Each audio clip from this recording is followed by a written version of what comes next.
जय हिंद प्यारे बच्चों, वेलकम टू भारतवर्ष क्लासेस। प्यारे बच्चों, आज हम लोग class 4 JCRT English sunshine text book में यूनिट 1 को स्टार्ट करेंगे। यूनिट 1 जो एक पोयम है दी स्टार्स। आज इसके हम लोग अर्थ को देखेंगे, साथ में इसके क्वेश्चन आंसर को देखेंगे। तो बच्चों, आप लोग पेंसिल कॉपी निकाल लीजिएगा और साथ में मेरे साथ नोट कीजिएगा। चलिए स्टार्ट करते हैं इस पोयम को। तो बच्चों, यहाँ पे पोयम में है एक लड़का और उसकी माँ। लड़का आकाश में चमकते तारों को देखकर अपनी माँ से कुछ क्वेश्चंस पूछ रहा है और माँ उस क्वेश्चन का आंसर देती है। तो बच्चा बोलता है, see the stars are coming. माँ देखो। क्या बोलता है कि माँ देखो, द स्टार्स आर कमिंग। तारे आ रहे हैं। तारे आ रहे हैं। कहाँ पे आ रहे हैं? In the far blue skies. बहुत दूर आसमान में, बहुत दूर नीले आसमान में। जब धीरे से शाम होती है, धीरे धीरे शाम के बाद रात होती है, तब ये ब्लू आसमान धीरे धीरे काला होता है। तो उसी आसमान में क्या है? तारे आ रहे हैं। Stars are coming. Mother looks. माँ देखो। They brighten. वे चमक रहे हैं। Are they angels eyes. Angels का मतलब होता है बच्चों परी या देवदूत। बच्चा अनजान है, वो नहीं जानता है कि स्टार्स इतने चमक क्यों रहे हैं। इसीलिए वो पूछता है अपनी माँ से कि माँ, क्या वे एंजल्स आए हैं? क्या वे परी की आंखें हैं? तो माँ इसका आंसर देती है, no my child, the splendour of those stars are given. नहीं बच्चे, इन तारों में जो चमक है, स्प्लेंडर का मतलब होता है बच्चे चमक। No my child the splendour, यानी इन तारों में जो चमक है, of those stars are given, जो इसमें प्रकाश दिया गया है। Like the hues of flower, जिस प्रकार फूलों में रंग होते हैं, फूल रंग बिरंगे होते हैं, by the God of haven. जिस प्रकार फूलों में रंग होते हैं, उसी प्रकार तारों में चमक होती है, और यह गॉड ऑफ हेवन यानी स्वर्ग के देवताओं ने दिया है। ठीक है, ये माँ कहती है। अब बच्चा फिर से कहता है, मदर, माँ, इफ़ आई स्टडी, यदि मैं पढ़ूंगा, sure he will let me know, क्या वे मुझे जानने देंगे, why those stars he lighted, कि उन्होंने तारों को इतना चमकीला क्यों बनाया। Sure he will let me know, क्या वे मुझे जानने देंगे कि उन्होंने तारों को इतना चमकीला, इतना प्रकाशवान क्यों बनाया। Over the earth to glow, और हमारे धरती के ऊपर इतना चमकीला क्यों बनाया। ठीक है। अब माँ कहती है, child, what God has finish. बच्चे, भगवान ने जो भी फिनिश्ड किया है, यानी भगवान ने जो कुछ भी बनाया है, हैज़ ए ग्लोरियस एम, उसका कुछ ना कुछ एक एम है, कोई ना कोई उद्देश्य है, एक निश्चित उद्देश्य के लिए बनाया है। ठीक है, जो भी चीज़ भगवान ने बनाया वो उसका कुछ ना कुछ उद्देश्य है, और वो बहुत ही सुंदर है, बहुत ही मूल्यवान है। हमें उसकी कदर करनी चाहिए, चाहे वो स्टार्स हो, पेड़ पौधे हों, नदी तालाब हों, या एक छोटा सा जीव जंतु ही, सबके कुछ ना कुछ उद्देश्य हैं। इसीलिए हमें उसकी देखभाल करनी चाहिए, उसकी सुरक्षा करनी चाहिए। थाइन इट टू वर्शिप, हमें उनकी पूजा करनी चाहिए। And love his Holi home, और उनके इस प्यारे से घर से हमें प्यार करना चाहिए। सी है। ठीक है बच्चों, ये था इसका पोयम। चलिए अब हम लोग स्टार्ट करते हैं इसके क्वेश्चन आंसर को। तो आप लोग पेन, पेंसिल और कॉपी निकाल लीजिए, साथ में नोट कीजिएगा। तो क्वेश्चन आंसर में फर्स्ट क्वेश्चन है, आंसर दिस क्वेश्चन। फर्स्ट है, who is talking to whom, कि इसमें कौन किससे बातें कर रहा है। तो लिखेंगे इसका आंसर में, a child is talking to his mother.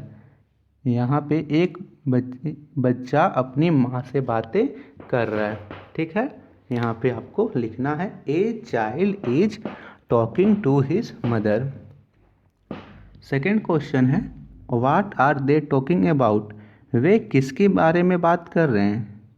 माँ और उसके बच्चे किसके बारे में बात ही कर रहे हैं, वेरी गुड, स्टार्स के बारे में।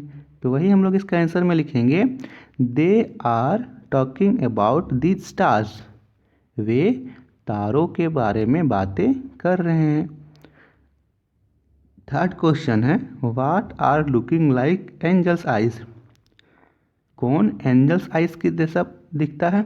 तो बच्चा बोलता है ना आर दे एंजल्स आइज, क्या वे एंजल्स आइज हैं, यानी परी की आँख है। तो किसके बारे में बातें कर रहा है वो, स्टार्स के बारे में। तो यहाँ लिखेंगे the stars are looking like angels eyes. यहाँ पे तुलना की जा रही है बच्चों कि एंजल्स आइज की, यहाँ पे तारों की तुलना एंजल्स आइज से की जा रही है। तो एंजल्स आइज के जैसे कौन दिखते हैं, स्टार्स दिखते हैं। फोर्थ क्वेश्चन है why does the child want to study, बच्चा क्यों पढ़ना चाहता है, बच्चा क्यों पढ़ना चाहता है। तो यहाँ लिखेंगे the child wants to know, कि बच्चा जानना चाहता है। Why God made the stars so bright, कि ईश्वर ने, भगवान ने इस तारों को इतना चमकीला क्यों बनाया, ये बच्चा जानना चाहता है, इसीलिए बच्चा पढ़ना चाहता है। ये आपको ध्यान रखना है बच्चों, नोट्स कर लीजिए। नेक्स्ट क्वेश्चन करते हैं। तो नेक्स्ट क्वेश्चन यहाँ पे दे रखा है which sentence is true and which one is false, right in the given box. इनमें से जो सेंटेंस ट्रू है यानी सही है उनके आगे ट्रू लिखिए और जो गलत है उनके आगे फॉल्स लिखिए। तो फर्स्ट में दे रखा है the stars do not like angels eyes, कि तारे एंजल्स आइज के जैसे नहीं दिखते हैं। तो ये सेंटेंस ट्रू है या फॉल्स, ये फॉल्स है, क्योंकि बच्चा बोलता है ना कि वह क्या वे एंजल साइज है, यानी वो तुलना कर रहा है। तो यहाँ पे ये जो सेंटेंस है वो फॉल्स है, FALSE यानी गलत है। सेकंड यहाँ पे दे रखा है sentence the stars are in the blue sky, कि तारे ब्लू स्काइस में आ रहे हैं। तो हाँ, फर्स्ट में हमने पढ़ा कि इन द फार ब्लू स्काइस, यानी उस नीले आसमान में धीरे धीरे तारे आ रहे हैं। क्या लिखेंगे, ट्रू। थर्ड में है the stars are like the hues of flowers, कि क्या तारे फूलों के समान हैं। तो हाँ, बच्चा क्या बोलता है कि वे एंजल्स आइज के जैसे हैं, और उनकी माँ क्या बोलती है कि वो फूलों के समान है। जिस प्रकार फूलों में रंग होती है, एक चमक होती है, उसी प्रकार तारों में भी एक चमक है। तो यहाँ पे होगा ट्रू। फोर्थ है mother is talking to her child, क्या माँ अपने बच्चे से बातें कर रही है। तो ये भी होगा ट्रू। तो यहाँ पे लिखिए ट्रू। नेक्स्ट क्वेश्चन करते हैं। तो नेक्स्ट क्वेश्चन यहाँ पे दे रखा है बच्चों fill in the blanks with rhyming words. यहाँ पे राइमिंग वर्ड्स का अर्थ क्या होता है, राइमिंग वर्ड्स का अर्थ होता है मिलते जुलते शब्द। जैसे ब्लू, यहाँ पे लिखा हुआ ग्लू, तो ग्लू और इसी के जैसा आपको पोयम में मिलेगा ब्लू। तो ग्लू ब्लू एक जैसे मिलते जुलते हैं। जैसे यहाँ है स्नो, यहाँ पे बुक, तो बुक का होगा लुक, बुक लुक एक जैसे पढ़ने में। ब्लो, ब्लो का होगा ग्लो। स्नो, स्नो का होगा नो। प्योर, प्योर का होगा श्योर। बाइक, बाइक का होगा लाइक। तो ये वर्ड्स जो हैं बच्चों एक जैसे मिलते जुलते हैं, इसीलिए इन्हें राइमिंग वर्ड्स कहा जाता है।